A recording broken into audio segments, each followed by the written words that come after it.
سب سے بڑی چیز اللہ کی رضا ہے۔ ایک بادشاہ فوت ہو گیا۔ اس کی وفات کے بعد اس کا بڑا بیٹا فوراً تخت پر قابض ہو گیا۔ بادشاہ کا دوسرا بیٹا بڑے بھائی سے خوف زدہ تھا۔ اس نے ملک چھوڑنے کا فیصلہ کر لیا۔ بادشاہ کا بیٹا اپنے 3 دوستوں کے ساتھ بیرون ملک میں روانہ ہو گیا۔ ان دوستوں میں ایک تاجر کا بیٹا، دوسرا کسان کا بیٹا، تیسرا ایک بہت خوبصورت نوجوان تھا۔ راستے میں بہتر مستقبل کے بارے میں سب دوست اپنی اپنی رائے پیش کرنے لگے۔ سب سے پہلے کسان کا بیٹا کہنے لگا، محنت سے انسان سب کچھ بنتا ہے، باقی سب باتیں بیکار ہیں۔ تاجر کے بیٹے نے ان الفاظ میں اپنی رائے کا اظہار کیا، عقل اور تدبیر سب سے بڑا ہتھیار ہے، یہ نہ ہو تو انسان ناکام ہے۔ اب نوجوان کی باری تھی۔ نوجوان گویا ہوا حسن و جمال سب سے بڑی نعمت ہے۔ بادشاہ کا بیٹا اللہ کی ذات پر بھروسہ کرنے والا، نہایت تدبیر و تفکر والا انسان تھا۔ سب کی باتیں غور سے سننے کے بعد کہنے لگا، سب اپنی جگہ درست ہیں، مگر سب سے بڑی چیز اللہ کی رضا اور قدر ہے۔ اس کی ذات کا فیصلہ ہی ہر چیز پر غالب ہے۔ جب تک ہمارا عقیدہ تقدیر پر مکمل نہ ہو، اس وقت تک راحت سکون حاصل نہیں ہو سکتا۔ کسان کا بیٹا کہنے لگا، ہمارے پاس کھانے پینے کے لیے کچھ نہیں، اب پتہ چلے گا کس کی بات ٹھیک ہے۔ سب اپنی رائے آزماتے ہیں۔ یہ لوگ چلتے چلتے دوسرے ملک میں داخل ہوئے۔ یہ لوگ اس شہر میں اجنبی تھے۔ انہوں نے ایک صحرا میں پڑاؤ ڈالا۔ پہلے دن انہوں نے کسان کے بیٹے کو کہا، آج ہم دیکھیں گے محنت کے کیا فائدے ہیں، جاؤ اپنی محنت سے آج کے کھانے کا انتظام کرو۔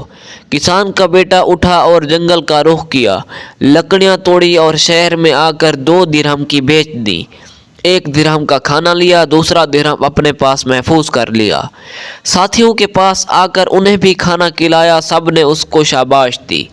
اگلے دن تاجر کے بیٹے کا نمبر تھا کہ وہ عقل اور حسن تدبیر کا مظاہرہ کرے۔ وہ اٹھا اور ساحل سمندر پر آیا۔ سمندر میں سامان سے لدی کشتی ساحل کی طرف آ رہی تھی۔ تاجر کا بیٹا کشتی میں بیٹھ گیا، دوسرے راستے سے چپکے سے لدی کشتی کے مالک کے پاس پہنچا۔ اس سے سامان کا بھاؤ طے کیا، ادھار پر سارا سامان 100 درہم میں خرید لیا۔ جب کشتی ساحل پر پہنچی تو مقامی تاجر انتظار میں تھے۔ تاجر کا بیٹا ان کے پاس آیا، سارا سامان 1100 درہم کے عوض بیچ دیا اور 100 درہم سامان کے مالک کو دیے اور باقی جیب میں ڈالے۔ دوستوں کے لیے بہترین کھانا لیا اور ان کو خوب سیر کرائی۔ اگلے دن خوبصورت نوجوان کا نمبر تھا، جس کا کہنا تھا، انسان خوبصورتی کے بل ہوتے انسان کامیابی حاصل کرتا ہے۔ دوستوں نے کہا، آج ہم دیکھیں گے آپ کا حسن ہم کو کیسے کھانا کھلائے گا۔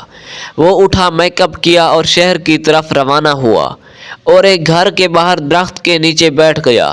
اوپر سے ایک خاتون نے کھڑکی سے جھانکا، ایک خوبصورت نوجوان پریشان بیٹھا ہے اور سوچ رہا ہے۔ اس نے بلا کر وجہ پوچھی، کھانا کھلایا کہ مسافر ہے، پریشانی کی وجہ پوچھی تو اس نے دوستوں کا قصہ سنایا۔ خاتون نے نوجوان کو کچھ رقم دی، وہ نوجوان سب کے لیے کھانا لے آیا۔ سب نے اس کو بھی سراہا۔ اب بادشاہ کے بیٹے کی باری تھی۔ سب سوچنے لگے کہ کسان کے بیٹے نے بھی محنت کی اور تاجر نے بھی کچھ کیا، نوجوان نے بھی کچھ کر ہی لیا، مگر اب بادشاہ کا بیٹا جو کہتا ہے کہ اللہ کا فیصلہ رضا اور تقدیر ہر چیز پر غالب ہے، یہ کیا کر کے دکھائے گا۔ اب شہزادہ اللہ کا نام لیتا ہوا شہر میں داخل ہوا اور راستے کے کنارے جا بیٹھا۔ وہاں سے اسی ملک کے بادشاہ کا جنازہ لے جایا جا رہا تھا۔ وزراء، فوج، پولیس جنازہ کو کندھا دیے جا رہے تھے۔ شہزادہ کو راستے میں بیٹھا دیکھ کر پولیس آفیسر نے اس کو ڈانٹا، شرم نہیں آتی، بادشاہ کا جنازہ جا رہا ہے اور تم اس طرح بیٹھے ہو۔ بادشاہ کو دفنانے کے بعد جب پولیس آفیسر واپس آئے تو دیکھا شہزادہ اب بھی وہیں بیٹھا ہے، تو فوراً اس کو گرفتار کر کے جیل میں ڈال دیا۔ اب دوست انتظار کر رہے، واپس نہ آنے کی وجہ سے قیاس آریاں کرنے لگے۔ وہ شہزادے کو ڈھونڈنے شہر کی طرف چل پڑے، لیکن شہزادہ جیل میں بند تھا۔ وہ تلاش نہ کر سکے تو اگلے دن پر مؤخر کر دیا۔